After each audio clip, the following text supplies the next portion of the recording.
सभी प्यारे दोस्तों को अनुज सर का नमस्कार। बिहार एस्टेट 2024 फॉर्म भरे जा रहे हैं। आप सभी लोग इसके लिए तत्पर हैं, तैयार हैं और आप इस परीक्षा को क्वालिफाई करना भी चाहते हैं। बिहार जो एग्जामिनेशन हुआ, इस एग्जामिनेशन में अभी आपने देखा कि हमारे सिलेक्शंस भरपूर थे, कोई शक शुबह नहीं है। आपने मैसेज भी देख लिए होंगे, आपने हर तरीके से इसको वॉच कर लिया होगा और आपने ये भी नोटिस कर लिया होगा कि जो लोग सेलेक्ट हुए हैं उनके जानने वाले भी आपके साथ में होंगे। तो आप अच्छे से तैयारी करिए। लेकिन आज मैं बात करना चाहता हूं कि आखिरकार इन बच्चों के जो सिलेक्शंस हुए, जो मेरिट जो भी रही है, इस पर बहुत विशेष चर्चा नहीं, लेकिन मैं आपको बताऊंगा कि इन लोगों ने तैयारी कैसे की, इन लोगों ने फेज 2 एग्जामिनेशन कैसे निकाला जो 2023 में हुआ। इस एग्जामिनेशन में इनकी क्या खास बात रही कि कम नंबर होते हुए भी ये सेलेक्ट रहे। पेपर का लेवल क्या था, पेपर कितना टफ था और कितना इजी था, इस पर भी हमारी चर्चा रहेगी। देखिए, जैसे कि मैं केमिस्ट्री की बात कर रहा हूं आपसे, तो केमिस्ट्री में आपको बताने की कोशिश करूंगा कि यहां पर अगर हम लोग केमिस्ट्री सब्जेक्ट विशेष कर देख लेते हैं, थोड़ा पेन को डॉट और बढ़ा लेता हूं। अगर मैं केमिस्ट्री सब्जेक्ट को ही देखता हूं तो केमिस्ट्री सब्जेक्ट में जो हमारे क्वेश्चंस थे, उन क्वेश्चंस में अगर मैं नोट कर पा रहा हूं तो आपको भी अच्छे से पता होगा कि हमारे पास टोटल केमिस्ट्री में टोटल जो है वो केमिस्ट्री के क्वेश्चंस अगर मैं बात करता हूं तो टोटल केमिस्ट्री के क्वेश्चंस को अगर नोट कर पा रहा हूं तो आपको भी पता होगा 80 क्वेश्चंस थे। यहां पर 80 क्वेश्चंस थे, ठीक है ना। यानी कहने का तात्पर्य ये है कि अगर आपने ये 80 क्वेश्चन की प्रिपरेशन की है तो देखिए, सिलेबस तो अगर बीपीएससी की मैं बात करता हूं, एस्टेट की भी बात करूंगा, लेकिन बीपीएससी में लोगों ने कैसे बात की, तो बीपीएससी जो है इसका सिलेबस केवल इतना ही लिखा हुआ है कि बीपीएससी में अगर आप आ जाइए तो इसके सिलेबस में केवल एनसीईआरटी लिखा हुआ है। यानी कि एनसीईआरटी, लोगों को जोड़ा कंफ्यूजन था, मेरे पास बहुत सारे फोन आए, एनसीईआरटी 11th एंड 12th ही होगा, ये भी निश्चित है। मेरे पास लगातार फोन आए कि सर नई वाली एनसीईआरटी की पुरानी वाली। अरे बेटा, ये एग्जामिनेशन बीपीएससी जो कराती है, ये एग्जामिनेशन में आपका 11th 12th जो ओल्ड एनसीईआरटी है, यानी कि अगर मैं आपसे बात कर रहा हूं तो ओल्ड एनसीईआरटी पर बात कर रहा हूं कि वो ओल्ड एनसीईआरटी बुक आपको तैयार करनी है, जिसमें जो चैप्टर दिए हैं वो एटॉमिक यानी कि सम बेसिक कंसेप्ट से लेकर के सम बेसिक पेन थोड़ा थिक कर लेता हूं, सम बेसिक कंसेप्ट से लेकर के कंसेप्ट यानी कि इस चैप्टर से लेकर के इन्वायरमेंटल केमिस्ट्री तक, इन्वायरमेंटल केमिस्ट्री तक, ठीक है। यहां तक की मैं बात कर रहा हूं आपसे, ये हो गया 11th का। ये आपको जो अब एग्जामिनेशन होगा तो आप बीपीएससी जो एग्जाम कराएगी वो जो है फेज 3 का कराएगी। तो सिंपल सी बात ये है कि अब हम लोगों को जो तैयारी करनी होगी वो इस पैटर्न पर करने की कोशिश करें कि हमारा एग्जामिनेशन पूरा क्लियर हो जाए। यानी कि अगर मैं सम बेसिक कंसेप्ट से उठाता हूं और एनवायरमेंटल केमिस्ट्री तक ले जाता हूं तो ये क्लास 11th हमारा कवरेज हो जाएगा। क्लास 11th, ये मैं बीपीएससी की एग्जामिनेशन की बात कर रहा हूं। तो इन लोगों ने क्या काम किया कि लगातार मुझे फोन किया कि सर एनसीईआरटी नए में तो सॉलिड चैप्टर नहीं है, नए में तो सर ये वाला चैप्टर नहीं। उन्होंने मुझे बहुत बताया, मैंने कहा नहीं, ऐसा नहीं है, जो मैं बता रहा हूं उसके अकॉर्डिंग तैयारी करिए और आपका सिलेक्शन होगा। पेपर टफ और इजी है, that is not a matter, वो मैटर नहीं है। तो अगर मैं ये क्लास 11th हो गया, क्लास 12th की अगर मैं बात कर लेता हूं तो क्लास 12th में भी आप नोटिस कर पा रहे होंगे कि पुरानी एनसीईआरटी उठाइए, सॉलिड चैप्टर से शुरुआत होगी, क्वेश्चन भी थे, ऐसा नहीं था, सॉलिड से लेकर के और आपका यहां पर चले आइए केमिस्ट्री इन एवरीडे लाइफ, यानी drug chemistry in everyday life, ठीक है, इन एवरीडे लाइफ, यहां तक चलेंगे, क्लास 12th में आ जाता है। तो आपको इसी सिलेबस को फॉलो करना है और इसी सिलेबस से ही आप निकाल पाएंगे बीपीएससी का एग्जामिनेशन, चाहे वो पेपर इजी हो और चाहे टफ हो। देखो, एक चीज हमेशा याद रखो कि पेपर टफ और इजी दोनों के लिए होता है। जो कैंडिडेट होशियार है उसके लिए भी टफ और इजी है, और जो बेचारा अगर मींस कम तैयारी कर रहा है उसके लिए भी वही कंडीशन फॉलो होगी। तो पेपर अगर टफ होता है तो हार्ड पेपर में दो लोगों की फाइट रहती है। हार्ड भी सबके लिए है, ये सभी के लिए हार्ड माना जाता है, सभी के लिए। और जब सभी के लिए हार्ड होगा तो मेरिट ऑटोमेटिकली गिरेगी। और अगर पेपर इजी हुआ तो ये भी सभी के लिए होगा और वहां पर मेरिट आपकी क्या हो जाएगी, डाउन। तो ये बात आप सिंपल तरीके से अपने मन में याद रखिए। मैंने बोला था कि कट ऑफ नीचे गिरेगी, लेकिन लोगों को नहीं समझ में आया। कट ऑफ बहुत डाउन थी। अब अभी फाइनल हो जाने दीजिए, आपको एहसास हो जाएगा कि मैंने जो कट ऑफ बोली थी, मैं आज भी वही शब्द रिपीट कर रहा हूं। 48 से 50 के बीच सिलेक्शन होना था और हुए हैं। 40 इससे कम पे हुए, ज्यादा पे नहीं। मतलब ये मान के ज्यादा वाले तो हो ही गए हैं, लेकिन कम वाले भी सेलेक्ट हुए हैं। 46, 40 वाले भी 45 वाले भी सेलेक्ट हुए हैं।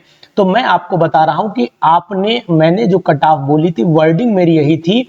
और झारखंड में भी मैंने जो कट ऑफ बोली कि 120-22 के आसपास गिरेगी ओबीसी और 128 के आसपास गिरेगी, 128 से 130 गिरेगी, ये झारखंड में मैंने बोला था। डिट्टो यानी कि आपको वही मिला जो मैंने आपको बताया। ये तो बात एक अलग होगी, लेकिन आप तैयारी कैसे करेंगे? इन सभी बच्चों ने जो तैयारी की, इन्होंने पहला काम ये किया, हमारे जितने भी वीडियोस थे उन वीडियोस को जो रिकॉर्डिंग फॉर्म में थे उनको प्रॉपर वे में देखा।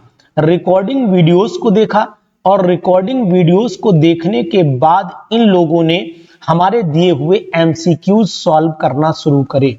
और एमसीक्यूज जो सॉल्व किए उसमें लगभग ये 60 to 70% सफल हुए, लेकिन 30% जो इनकी प्रॉब्लम रही, तो इन्होंने अपनी प्रॉब्लम को भी हमारे सामने रखा। उनमें हमने 2-3 जो वीडियोस मुझे जरूरत पड़ी, उस 30% को, 40 से 30% का जो मैटर था, उसमें भी मैंने इनकी मदद की है।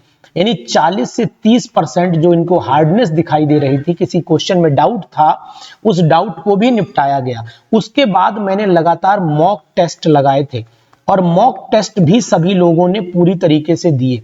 उसके मॉक टेस्ट से पहले एक काम और किया था, जो था चैप्टर वाइज टेस्ट। मैंने पहले तो चैप्टर वाइज टेस्ट लगाए, मैं आपको बता दे रहा हूं कैसे इन्होंने तैयारी की। चैप्टर वाइज टेस्ट लगाए और चैप्टर वाइज टेस्ट इन्होंने बिल्कुल प्रॉपर वे में लगातार हर किसी में 50 क्वेश्चंस मैंने जो है 50 क्वेश्चंस के हिसाब से लगा दिए। और उसके बाद हर चैप्टर का जब ये टेस्ट हो गया, ये प्रोग्राम लगभग 1 मंथ चला था। 1 मंथ ये प्रोग्राम चला था। सभी बच्चों ने रोज टेस्ट दिए, एक बार नहीं 4 बार टेस्ट दिए। सभी की प्रिपरेशन एकदम बढ़िया सी हो गई थी। 1 मंथ तक चला था। लास्ट के जो 10 डेज थे उसमें मैंने मॉक टेस्ट, 10 से 15 डेज थे शायद, मॉक टेस्ट लगाए। और 10 से 15 डेज में 10 से 15 दिनों के अंदर, यानी 1 मंथ का ये प्रोग्राम था, 10 दिन लगभग, एग्जैक्ट मुझे याद नहीं, लेकिन 10 से 15 दिन मॉक टेस्ट लगाए थे, जिनमें 100 भी दिए, 80 भी दिए। मतलब दोनों का मौका दिया मैंने, लेवल जान लो। अधिकतर क्वेश्चन 80 वाले ही थे, लेकिन 100 के भी 1-2 टेस्ट मैंने लगाए थे, ये मुझे याद है। तो 100 क्वेश्चंस के लगाए, जिनमें कुछ बच्चों ने जो थे वो 60 नंबर पाए, यानी 60 क्वेश्चंस उनके सही रहे। तो लगभग जिनके 60 सही रहे वो सिलेक्टेड हैं, ये मेरा अनुमान था। ये बीपीएससी की बात कर रहा हूं। अब हम लोग बात कर लेते हैं बिहार एस्टेट की। देखिए, बिहार एस्टेट का जो एग्जामिनेशन है, ये पिछली बार हम लोगों ने तैयारी की थी। और बिहार एस्टेट का जिन लोगों ने क्वालिफाई किया था बिहार एस्टेट 2023 का एग्जामिनेशन, उन लोगों की मैं बात बता देता हूं। उन लोगों ने क्या काम किया? उन्होंने जितने भी एरोमा के प्लेटफॉर्म पर बिहार एस्टेट, एरोमा प्लेटफॉर्म पर बिहार एस्टेट का जो एग्जामिनेशन था वो शुरू हुआ। और जब तैयारी शुरू हुई तो उस तैयारी में खास बात यह थी कि हमने टू द पॉइंट स्टडी को ज्यादा फोकस किया। किसको फोकस किया? To the point study. अब टू द पॉइंट स्टडी को जैसे ही फोकस किया गया, ये मान के चलिएगा उनकी तैयारी में वो एक लगाव आने लगा, कि लगने लगा कि यार डिट्टो पेपर जो है बिल्कुल जो सर के पॉइंट है, क्योंकि क्लू पॉइंट मैंने बताए। और खास बात थी कि टू द पॉइंट स्टडी में हमेशा मैंने जो फोकस किया वो न्यूमेरिकल्स के फार्मूले पर किया। हालांकि न्यूमेरिकल बहुत नहीं आए थे, न्यूमेरिकल्स के मैंने फार्मूले पर फोकस किया कि भैया फार्मूले तैयार कर लो। उसके बाद मैंने कुछ स्ट्रक्चर्स भी बताए कि भैया ये स्ट्रक्चर्स याद कर लो। अनपेयर्ड पेयर्ड इलेक्ट्रॉन्स याद कर लो, ये मैंने समझाया। उसके बाद मैंने कहा कि केवल आप कंसेप्चुअल पढ़ डालिए, है ना, कंसेप्चुअल पढ़ डालिए। तो कंसेप्चुअल लोगों ने बहुत पढ़ा और यहीं से उन्हें बहुत बड़ा फायदा हुआ। तो मैंने अपने प्लेटफॉर्म पर एमसीक्यूज लगभग हर टॉपिक के लगाए और इतने मतलब अपना लेवल जो टफेस्ट का था, जो हार्डनेस का लेवल था, वो हार्डनेस का लेवल मैंने वो रखा जिस लेवल पर जाकर के अगर आप इस ऊंचाई पर, अगर मैं ग्राफ ले लेता हूं, अगर मान लेते हैं कि हमारा उद्देश्य जो है वो यहां तक पहुंचना है, यहां तक पहुंचना है, ये हमारा एम है, लेकिन अगर हम लोग प्रैक्टिस यहां से यहां तक की कर लेते हैं तो एम तो हमें आसानी से मिल जाएगा। अगर हमारे 10 से 15 क्वेश्चन, 10 to 15 क्वेश्चन कम भी हुए तब भी हम अपने एम को यानी कि बिहार एस्टेट के एग्जामिनेशन को क्वालिफाई कर जाएंगे, क्योंकि रेड मार्क जो है ये एस्टेट का है। मान लेते हैं थोड़ी देर के लिए, तो आप मान लीजिए कि हमारा सिलेक्शन हो गया, तो मैं ये आपसे कहूंगा कि आप एक तरीके से तैयारी करिए, एक पैटर्न से तैयारी करिए, तैयारी अपने आप करिए, इसकी भी कोई ऐसा दिक्कत नहीं है। आप अपने मन से भी तैयारी कर सकते हो, कौन सी बहुत बड़ी दिक्कत है। अगर आपको कुछ ऐसी समस्या है तो अपने मन से तैयारी भी कर सकते हो आप, लेकिन अगर आप चाहोगे तो हमारे साथ अगर जुड़ना चाहते हो तो उसमें फिर हम लोग इसको मतलब to the point study chapter लेकर के चलते हैं। और ये चैप्टर जो सिलेबस एनसी जो आपका बिहार एस्टेट का जो सिलेबस है, बिहार एस्टेट का जो सिलेबस है, इस एस्टेट के सिलेबस को हम लोग फॉलो करते हैं और इसी सिलेबस के अकॉर्डिंग हम अपना जो जितने भी प्रैक्टिस सेट होते हैं इसी के अकॉर्डिंग बनाते हैं। तो उसमें मैंने देखा है कि बिहार एस्टेट में मान के चलिए कि मेरे पास पिछली बार जो बच्चे थे वो लगभग 50 से 50 के आसपास थे, 55 या 52 थे, मैं 50 मान रहा हूं। 50 स्टूडेंट्स मेरे पास में बिहार एस्टेट का एग्जामिनेशन दिए थे और 50 एग्जामिनेशन जो दिए बिहार एस्टेट का एग्जामिनेशन, उसमें से करीब 10 स्टूडेंट ऐसे थे जो 10 स्टूडेंट केवल यूट्यूब चैनल के थ्रू जुड़े हुए थे, जिन्होंने कोई कोर्स परचेज नहीं किया हुआ। तो टोटल हमारा जो है वो 60 स्टूडेंट का था और 60 स्टूडेंट में से आज हम 40 स्टूडेंट को सफल बना दिए हैं। हमारा एवरेज 40 प्लस है, 2-4 ज्यादा होंगे, कम नहीं होंगे। तो मैं ये मानता हूं कि आपकी ये सफलता मैक्सिमम, इतने सिलेक्शंस आपको कम बच्चों में देना ये बहुत बड़ी बात होती है और ये सिलेक्शन आपकी अपनी मेहनत से हुए हैं, इसमें कोई दो राय नहीं है। लेकिन हाँ, अगर आपने ये गाइडेंस लिया है तो आप इस पैटर्न पर बढ़िया से तैयारी आप कर सकते हो। आप इसी पैटर्न को अपने आप भी फॉलो कर सकते हो, कोई दिक्कत नहीं है। हमारे चैनल पर लगातार बहुत सारी चीजें दी जाती रहती हैं, मैं बहुत सारी चीजें ट्रिकी वे में भी पढ़ाता हूं, तो आपको ट्रिक्स भी बताऊंगा, ट्रिक्स जितनी भी हैं वो मैक्सिमम आपको मदद करती हैं एग्जामिनेशन को जो टाइम सेव करना होता है ना, एग्जामिनेशन में एक वर्ड होता है टाइम सेविंग, तो टाइम सेविंग कंसेप्ट भी हम लोग आपको बताते हैं कि टाइम सेविंग कैसे किया जाता है,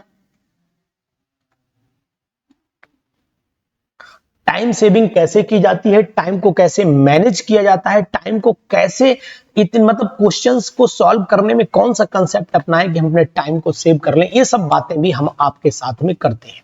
अधिकतर जितने भी हम लाइव सेशन हमारे रहते हैं, वो लाइव सेशन की अगर मैं बात करता हूं तो लाइव सेशन हमारे जितने भी हैं सब नाइट में होते हैं और नाइट का मतलब हुआ कि लगभग 8 PM से स्टार्ट होते हैं और रात्रि के 10 PM तक जाते हैं। इसमें 2 बैचेस यानी कि 1 घंटे का यानी 50 मिनट का एक बैच लगभग लेता हूं, 50 मिनट, और यहां से भी 9 to 10 भी 50 मिनट ही होगा, तो 8 to 9 50 मिनट और 8 to 10 ये आपका 9 to 10 भी 50 मिनट में हम लोग अपना क्लासेस रहते हैं।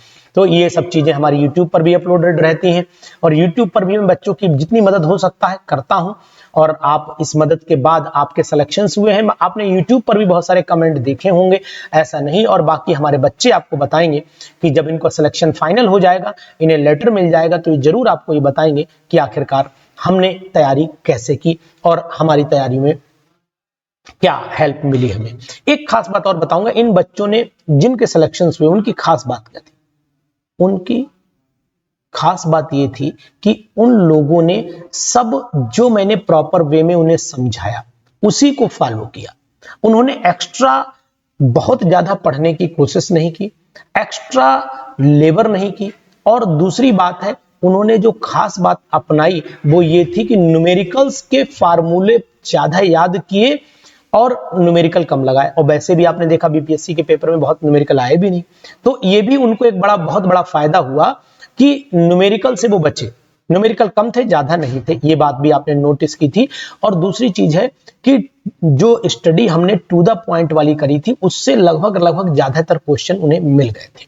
तो अगर आपको इसी वे में तैयारी अगर आप करेंगे ना बिहार एस्टेट 2024 की, तो मेरा वादा है कि 100% आप एग्जामिनेशन को क्वालिफाई करेंगे। और बिहार एस्टेट में अगर क्वालिफाई हुए तो बिहार फेज 3 का एग्जामिनेशन लगभग अगस्त और सितंबर में होने की पूरी संभावना बनेगी। तो अगर आप लोग बिहार फेज 3 की तैयारी करना चाहते हैं, बिहार फेज 3 में सेलेक्ट होना चाहते हैं, तो एक बार पहले बिहार एस्टेट पर उतर जाइए, प्री निकाल दीजिए, मेन अपने आप निकल जाएगा।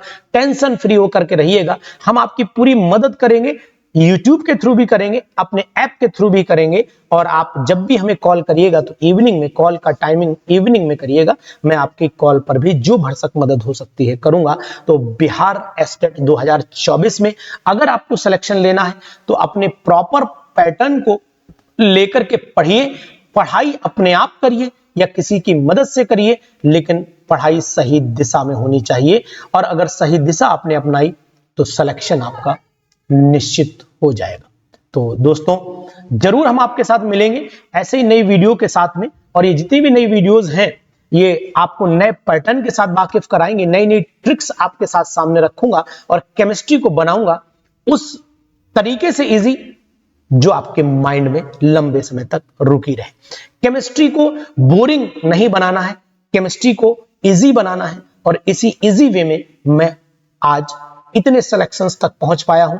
तो साल के अंत तक आज लगभग हमारे अंदाज से 90 selections UP PGT plus GIC के एग्जामिनेशन जो हुए, नवोदय का एग्जामिनेशन हुआ, बिहार एस्टेट का एग्जामिनेशन हुआ, झारखंड का एग्जामिनेशन हुआ, लैब असिस्टेंट का एग्जामिनेशन हुआ, और साथ में बीपीएससी का एग्जामिनेशन हुआ। इनमें टोटल मिलाकर के 80 to 90 सिलेक्शंस हमारे हैं।